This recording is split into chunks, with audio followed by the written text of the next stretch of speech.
Bonjour à tous, c'est Coralie Garcia, diététicienne nutritionniste et enseignante en APA. Aujourd'hui, avec la Salésienne Sport Santé, on a décidé de vous présenter un atelier nutrition sous format vidéo. Et l'atelier d'aujourd'hui, ça sera lecture des étiquettes. Il va être divisé, cet atelier, en deux parties, donc une première vidéo et une seconde vidéo. Le but de cet atelier, c'est pas de devenir expert de l'industrie agroalimentaire ou même de diaboliser certains produits ou marques, mais c'est plutôt de pouvoir devenir acteur de son alimentation, de pouvoir décrypter rapidement les étiquettes et afin de faire des choix éclairés. Donc on peut se poser une première question, c'est pourquoi lire les étiquettes? Donc en effet, on peut lire les étiquettes pour prendre soin de sa santé, faire attention à ce qu'on met dans notre assiette. On peut aussi lire les étiquettes pour vérifier la présence ou non d'allergènes.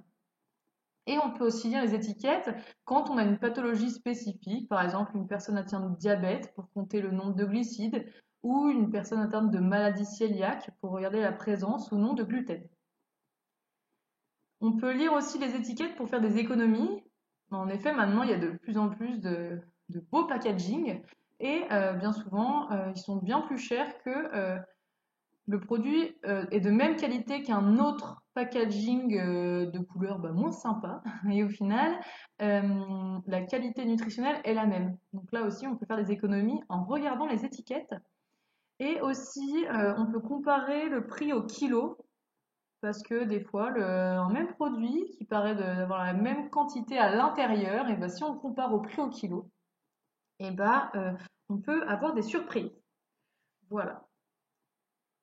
On peut aussi lire les étiquettes pour avoir une influence sur l'avenir. Donc, on peut défendre des causes qui font sens pour nous, hein. Ça peut être, par exemple, l'écologie, donc la consommation de plastique. Ça peut être aussi la présence ou non d'huile de palme ou bien d'autres choses, hein. Ça peut être la maltraitance animale, ça peut être l'agriculteur payé au prix juste.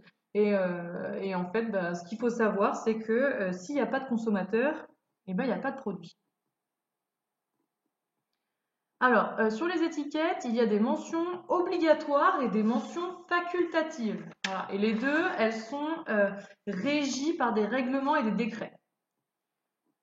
Voilà, donc on va passer un petit peu vite sur toutes les mentions parce qu'on va les voir un petit peu plus en détail par la suite. Donc on a le nom du produit, voilà, l'origine, la liste d'ingrédients, la quantité, la durabilité. Donc on peut différencier deux dates limites de consommation. Donc la date limite de consommation justement, c'est à consommer jusqu'au, c'est pour toutes les denrées microbiologiquement très périssables.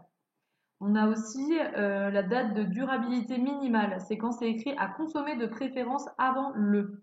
Et en fait, c'est typiquement pour ce produit-là, ça va être à partir de cette date, et ben, la denrée, elle peut perdre une de ses qualités spécifiques. Par exemple, ces céréales, elles peuvent perdre leur croquant. Voilà. Mais par contre, elles ne présentent aucun risque pour les consommateurs. On va avoir le fabricant, l'importateur, et puis avec toute la traçabilité pour retrouver le produit, on a des informations nutritionnelles. Et ensuite, il y a deux mentions facultatives, les allégations nutrition et santé et les labels. Et on peut aussi décrypter les étiquettes maintenant avec des nouveautés, donc le Nutri-Score. Le Nutri-Score, c'est un logo qui vous informe sur la qualité du produit, voilà, en le positionnant sur une échelle de 5 niveaux. Et par contre, à faire attention, c'est que tous les industriels n'ont pas l'obligation d'apposer ce logo. Voilà, c'est facultatif. Et puis, il ne prend pas en compte voilà, tout ce qui est additif et il ne différencie pas la qualité des matières grasses ou des sucres. Voilà, donc à prendre un petit peu avec du recul. Et on a aussi les applications donc smartphone avec Yuka, donc qui note selon trois critères. Donc la qualité nutritionnelle qui se base sur le Nutri-Score.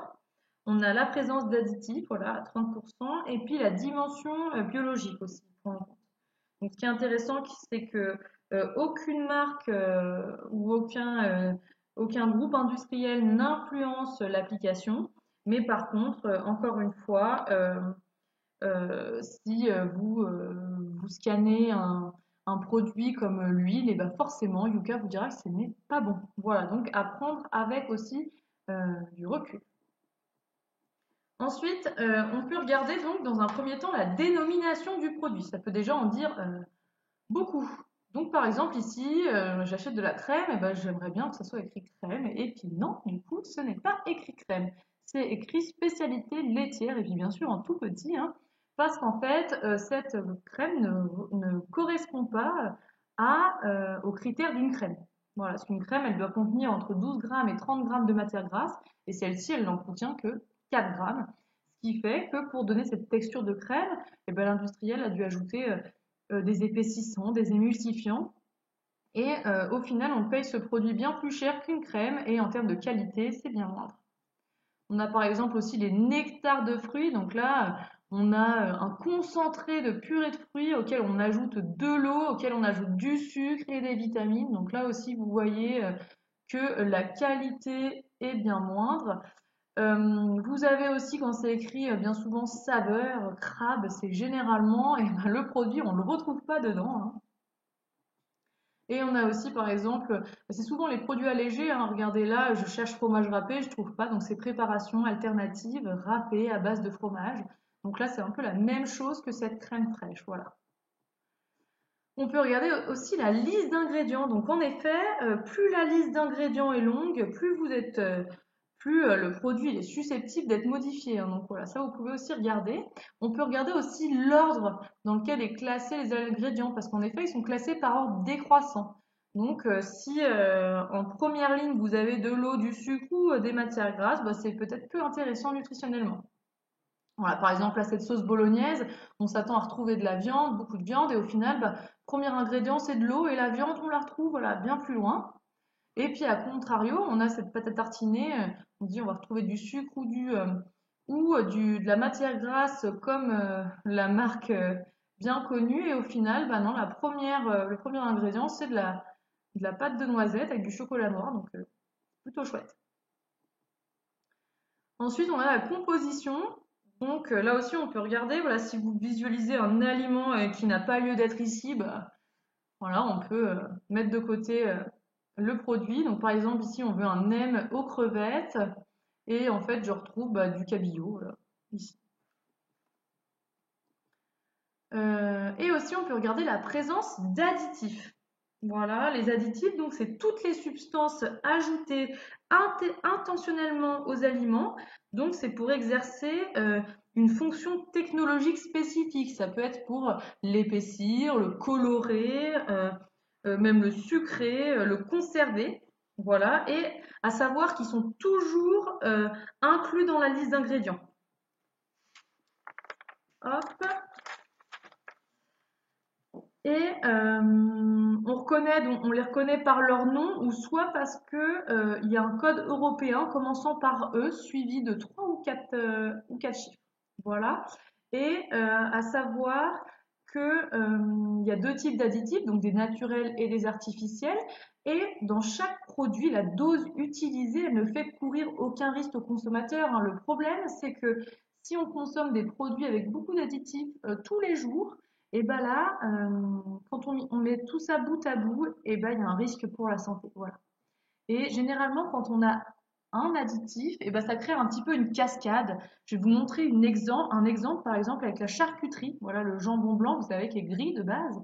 Et ben on va ajouter un colorant pour le rendre plus sympa, plus rosé, voilà, plus attractif. Et au final, ce colorant, et ben, il va changer l'acidité. Donc, on va ajouter un correcteur d'acidité qui va modifier lui-même la couleur. Donc, on va mettre un stabilisant, voilà, etc., etc.